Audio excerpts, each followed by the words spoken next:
Bhagalpur station से अयोध्या के लिए आस्था स्पेशल ट्रेन 4 मार्च को होगी रवाना। शंभू भगत प्रमंडल ब्यूरो चीफ सच तक भारत लाइव भागलपुर। आगामी लोकसभा चुनाव को लेकर सरगर्मी तेज हो गई है। इसको लेकर भारतीय जनता पार्टी के बेहपुर विधायक इंजीनियर शैलेंद्र को भागलपुर क्षेत्र का चुनाव प्रभारी बनाया गया है। उन्होंने कहा कि आगामी लोकसभा चुनाव को सफलतापूर्वक संपन्न कराया जाएगा, इसके लिए तैयारी प्रारंभ हो चुकी है। वहीं उन्होंने भागलपुर के सभी भारतीय जनता पार्टी के पदाधिकारी एवं कर्मियों को लगन से पार्टी के प्रति जुड़ने की बात कही। वहीं भागलपुर इकाई के जिला अध्यक्ष संतोष शाह ने बताया कि भागलपुर स्टेशन से अयोध्या के लिए आस्था स्पेशल ट्रेन 4 मार्च को रवाना हो रही है, जो 4:40 पर यहां से प्रस्थान करेगी। उन्होंने ये भी कहा कि इस ट्रेन में 1334 लोग श्री रामलाल के दर्शन के लिए अयोध्या पहुंचेंगे। प्रेस वार्ता के दौरान देवपुर विधायक इंजीनियर शैलेंद्र, भागलपुर जिला इकाई के जिला अध्यक्ष संतोष शाह के अलावा कई पदाधिकारी व कर्मी मौजूद थे। और के सभी विधायक जो हैं, कई विधायक पार्टी छोड़कर बीजेपी का दामन थाम चुके हैं। आज नीतू सिंह बीजेपी के साथ आ चुकी है। देखिए, ये तो पहले होना था, क्योंकि तेजस्वी यादव एक परिवारवाद की पार्टी रह गई। याद करिए लालू यादव, याद करिए राबड़ी देवी, याद करिए तेजस्वी यादव, याद करिए मीशा भारती, तेज प्रताप, यानी एक परिवार की पार्टी रह गई। अभी अभी आपने देखा होगा कि राज्यसभा भेजना था तो किसको भेजा? तो राजद के खासकर जो विधायक हैं वो पूरा एकदम बिल्कुल ही मतलब उकता चुके हैं, मतलब आतंक हो गया वहाँ। और उनका कहना है कि हम लोगों को मौका नहीं मिलता है, तो क्यों नहीं हम एक जो पूरे विश्व में सबसे नंबर 1 पार्टी है, जो 2047 में विकसित भारत बनाना चाहती है, तो हम भी उसी नरेंद्र मोदी जी के साथ उनके किए हुए कार्य को हम बताएंगे और भारतीय जनता पार्टी में शामिल हो रहे हैं। जब यात्रा निकालते हैं, चाहे राहुल गांधी हो या फिर तेजस्वी, उनके विधायक ही टूट जाते हैं। दोनों यात्रा पर विधायक टूट जाए। अभी वो यात्रा निकाले या ना निकाले, आपको मैंने पहले भी कहा कि लोकतंत्र के इस पवित्र मंदिर में उनको अभी हाउस में रहना था, लेकिन वो क्या कर रहे थे?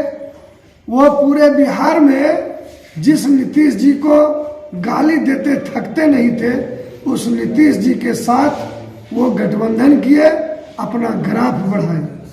नीतीश जी ने उनको जिंदा किया और अंत में फिर नीतीश जी जब पुराने गठबंधन जो जनादेश बिहार ने दिया था, उस गठबंधन के साथ आए, तो वो उसी नीतीश जी का फिर से पूरे बिहार में घूम घूम के शिकायत कर रहे हैं। सर, महागठबंधन में हो गया तो क्या एनडीए गठबंधन में परिवारवाद नहीं है क्या? एनडीए गठबंधन में चिराग पासवान है, आपका मौनी है, सम्राट चौधरी, वही परिवारवाद में आते हैं। इसमें आप लोग क्या कहें? भारतीय जनता पार्टी का अगर कोई भी हमारा अगर परिवार का सदस्य है तो वो बूथ का कार्य करता है, बूथ से काम करता है, बूथ स्तर पर काम करते हुए वो आगे बढ़ता है, तभी किसी भी भारतीय जनता पार्टी के परिवार का अंग वो राजनीति में आता है। तो वो परिवारवाद नहीं है, जो भी एनडीए गठबंधन परिवारवाद। हमारा भारतीय जनता पार्टी का कार्यकर्ता बूथ स्तर पर काम करता है, पंचायत स्तर पर काम करता है। आप देखिए राजद में कौन विरासत में मिला है, कौन बूथ पर काम किया है? क्या सम्राट चौधरी बीजेपी का थे इसके पूर्व में? सुखद और सौभाग्य का विषय है। 5 वर्षों के बाद 22 जनवरी 2024 हमारे रामलला अपने भव्य दिव्य मंदिर में विराजमान हो गए और अब रामलला दर्शन के लिए और पार्टी और सरकार की योजना से और भागलपुर के इस अंग क्षेत्र के लोगों को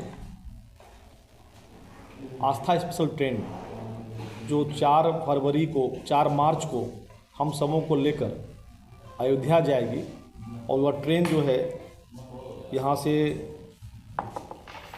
4:40 में ट्रेन का टाइमिंग है और 2 बजे ही हम लोग स्टेशन परिसर में उपस्थित होंगे, क्योंकि उस दिन रेलवे के अधिकारी और सब लोग रहेंगे और सबों को जो टिकट जो है एक बोर्डिंग पास के रूप में मिलना है, और फिर उन लोगों का भी सम्मान वहाँ पर होगा और एक कार्यक्रम का स्वरूप रहेगा। उस कार्यक्रम के बाद सभी लोग ट्रेन पर विराजमान होकर और अपने भव्य दिव्य मंदिर रामलला के दर्शन, जो हमारे वर्षों से जो हम लोगों की ये थी इंतज़ार था, वो समाप्त होने को है। और भागलपुर वासी और हम लोग लंबे समय से प्रतीक्षारत भी थे कि हम लोगों को ट्रेन मिले और हम लोग जाएं। यह सुखद क्षण आया है और इस पूरे ट्रेन के योजना में जो बड़ी भूमिका है, और मेरे सैयद शाहनवाज हुसैन जी जो यहाँ से माननीय सांसद रहे, बिहार सरकार में उद्योग मंत्री रहे और वर्तमान में अभी आप विधान पार्षद भी हैं, उन्होंने इस ट्रेन की व्यवस्था कराई है। क्योंकि सभी जिला और लोकसभा क्षेत्र से वहाँ के जो जनप्रतिनिधि हैं उनको ही इस व्यवस्था की दृष्टि से काम करना था। तो हम लोग आज उनको भी हृदय से इस बात के लिए धन्यवाद देते हैं कि आपने हम सबों की ये चिंता की है, हम लोगों को इस तीर्थयात्रण के लिए, भगवान के दर्शन के लिए और सुगम रेल की व्यवस्था आपने की है। और सभी भागलपुर वासी, क्योंकि हम सभी लोग इस क्षेत्र के लोग से रामायण काल के भी जुड़े हुए प्रसंग हैं, तो यहाँ अलग अलग लोग अपने आस्था और इसके साथ भी चल रहे हैं। तो भागलपुर का कतरनी चूड़ा है, चावल है, वह भी भक्त लेकर साथ चलेंगे। यहीं पर सबड़ी माता का मंदिर है, जो माता सबड़ी ने बैर खिलाया था, उस सबड़ी के बैर भी लेकर लोग चलेंगे भगवान को। और यहीं चंपानगर से उनकी मौसी का घर है भगवान राम के, वहाँ से वहाँ की बालूशाही, वहाँ के अंग वस्त्र, रेशमी युक्त वस्त्र, ये भी साथ चल रहे हैं। तो भागलपुर इस लोकसभा क्षेत्र में जहाँ से जो प्रसिद्ध चीज़ें हैं खाने के लिए या पहनने के लिए, वो अपने प्रभु और अपने आराध्य को समर्पित करने के लिए राम भक्त लेकर चलेंगे। बड़ा ही मनोरम और अद्भुत दृश्य होगा और हम सभी ये साक्षी बनने जा रहे हैं। और हम सभी लोग उत्सुक हैं अपने भगवान को दर्शन करने, उनसे मिलने के लिए। और वह सुखद क्षण हम लोगों को 4 तारीख को आ रहा है। और ऐसे कई अपने प्रेस मीडिया के बंधु भी साथ चल रहे हैं, उनको भी आग्रह कर रहे हैं कि इस पूरे अभियान में, इस यात्रा में आप भी चलें। और विशेष रूप से आज हमारे बीच माननीय विधायक, बजट सत्र समाप्त हुआ है कल 1 तारीख को, और आपने देखा होगा कि किस भरोसे के साथ बिहार की जनता ने टकटकी लगाई थी कि बजट कैसा होगा। और बजट बहुत ही अच्छा पूरे बिहार वासियों के लिए एक सुखद संयोग था। लेकिन दूसरे तरफ लोकतंत्र के पवित्र मंदिर में आपने देखा होगा कि एक दिन भी नेता प्रतिपक्ष वहाँ उपस्थित नहीं था। ये बहुत ही दुर्भाग्यपूर्ण है, क्योंकि जनता चुनती है। अगर नेता प्रतिपक्ष हैं, नेता विरोधी दल के हैं, तो उनको भी बिहार की जनता की आवाज़ बनकर वहाँ आवाज़ उठाना होता है। लेकिन उनको इसका फिक्र नहीं था।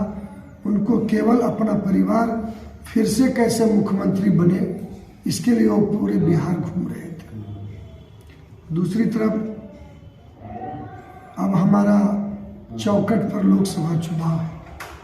भारतीय जनता पार्टी का एक एक कार्यकर्ता आदरणीय यशस्वी प्रधानमंत्री नरेंद्र मोदी जी को फिर से जो सपना उन्होंने देखा है 2047 में विकसित भारत का, उनको फिर से प्रधानमंत्री तीसरी बार कैसे बने, पूरी तन्मयता के साथ हमारे भारतीय जनता पार्टी के कार्यकर्ता बूथ पर लगे हुए।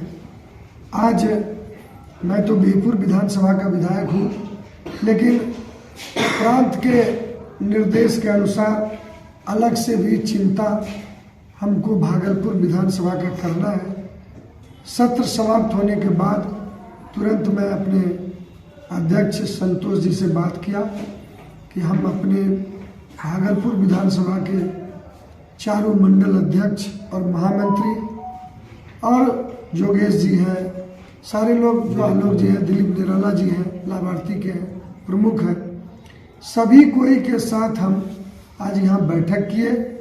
और एक अभियान के तहत रात दिन हम लोग प्रधानमंत्री जी ने जो काम किया है उस काम को लेकर हम उनके बीच जाएंगे।